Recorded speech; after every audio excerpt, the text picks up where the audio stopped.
पर की है। बहुत कड़कड़ाती सर्दी पड़ रही थी।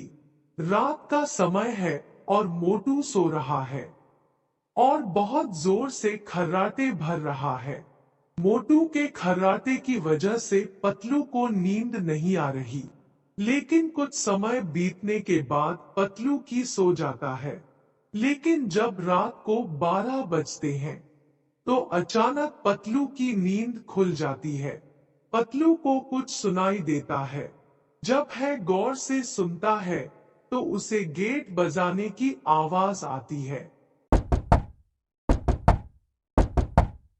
फिर पतलू दरवाजा खोलकर बाहर जाता है, तो देखता है बाहर एक आदमी खड़ा है और उसके ऊपर सोने का प्रकाश आ रहा है।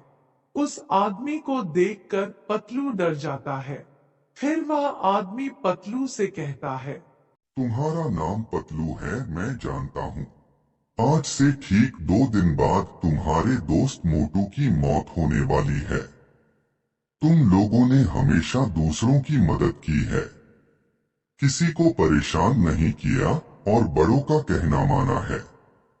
तुम दोनों बहुत अच्छे आदमी हो, इसलिए मैं तुम्हें यह बताने आया हूँ। 2 दिन बाद मोटू की मौत हो जाएगी। यह सुनकर पतलू बहुत जोर से रोने लगता है। बाबा, मोटू के बिना मैं भी मर जाऊंगा। मोटू से मैं बहुत प्यार करता हूँ। मोटू मेरे बचपन का बहुत अच्छा दोस्त है। आप कोई उपाय बताइए, कोई तो उपाय होगा मोटू की जान बचाने का। फिर वह आदमी बोलता है, उपाय है, लेकिन वह उपाय बहुत कठिन है। क्या तुम उस उपाय को कर पाओगे क्या? बाबा, आप मुझे उपाय बताइए, मैं सब कुछ करने के लिए तैयार हूँ मेरे मोटू के लिए। तो वह बाबा बोलता है, काली पहाड़ी के उस पार एक जंगल है। उस जंगल में तुम्हें एक घर मिलेगा और उस घर में एक तांत्रिक बाबा रहता है। वह तुम्हारी कुछ मदद कर सकता है। उसके पास एक जादुई पत्थर है। अगर वह पत्थर मोटू के ऊपर लाकर रख दो तो मोटू मरने से बच जाएगा। और मैं तुम्हारी दोस्ती देखकर बहुत खुश हुआ, तो मैं तुम्हें मेरी शक्ति से सीधा उस जंगल में पहुंचा देता हूँ, जहाँ तुम्हें वह तांत्रिक मिलेगा। फिर वो बाबा पतलू को अपने जादू से उस जंगल में पहुंचा देता है।